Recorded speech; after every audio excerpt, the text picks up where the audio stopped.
Now I give the floor to Pakistan. Thank you, Mr. President. I would like to also welcome you to our UN family. We thank Deputy Special Coordinator, Mr. Ramiz Al-Akbarov, for his briefing.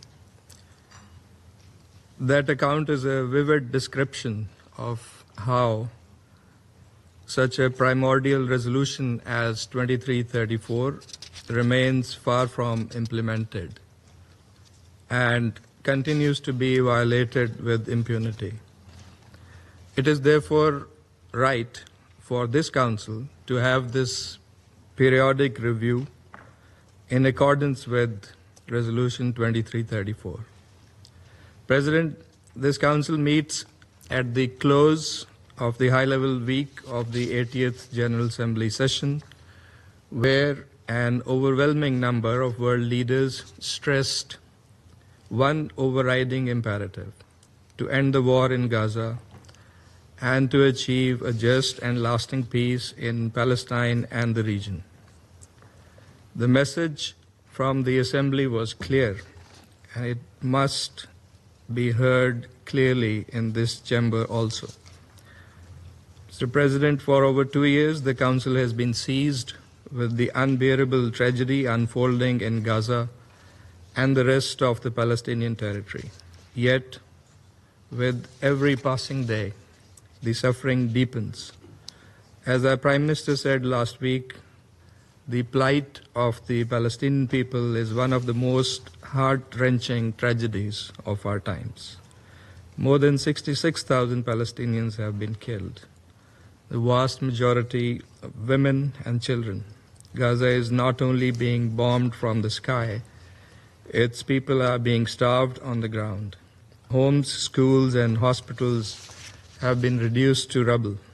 The expansion of military operations in Gaza City is a catastrophe before our eyes, risking the forced displacement of nearly 1 million people who have no safe refuge left. In the West Bank, the picture is equally alarming. Systematic military operations, illegal settlements, and forced displacement are extinguishing the very prospect of a two-state solution.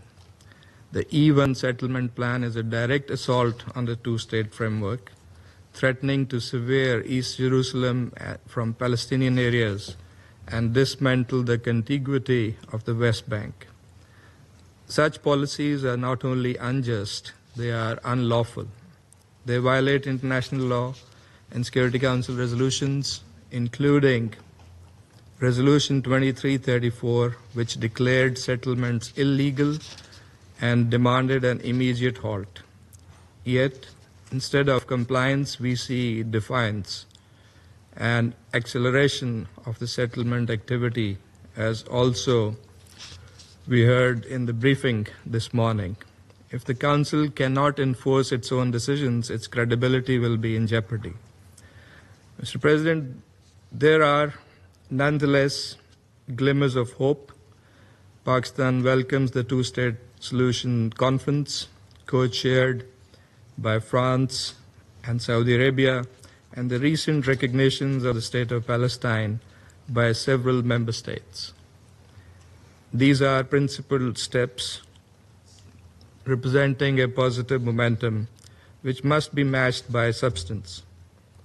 We value the initiative of President Donald Trump working with 8 Arab and OIC countries to advance peace through concrete measures. As a participant in this consultation process, Pakistan will closely engage and play a constructive role in promoting consensus. Our aim is to ensure that these efforts contribute meaningfully to alleviating the suffering of the Palestinian people and to achieving a just, comprehensive, and lasting peace consistent with UN resolutions and international legitimacy, leading to Palestinian statehood. Ensuring full ownership of the Palestinians and the Palestinian Authority will be vital for any process. We therefore call for First, an immediate, unconditional, and permanent ceasefire to halt the carnage in Gaza. Second, the lifting of the blockade and unimpeded humanitarian access alongside the release of hostages and Palestinian prisoners. Third, a categorical end to forced displacement and settlement activity while upholding the right of return of refugees under international law.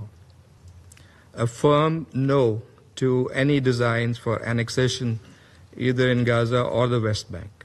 Fourth, practical, time-bound measures to ensure the full implementation of Resolution 2334 and to preserve the viability of the two-state solution.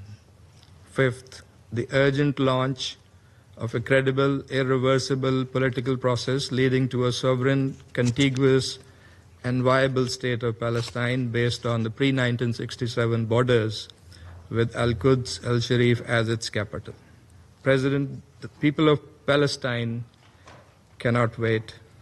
The cause of peace and the credibility of this council depends on what we do in this moment. Pakistan will continue to stand with the people of Palestine and to work with council members and other partners towards a just and lasting peace for all in the region. I thank you. I thank the representative of Pakistan for the statement.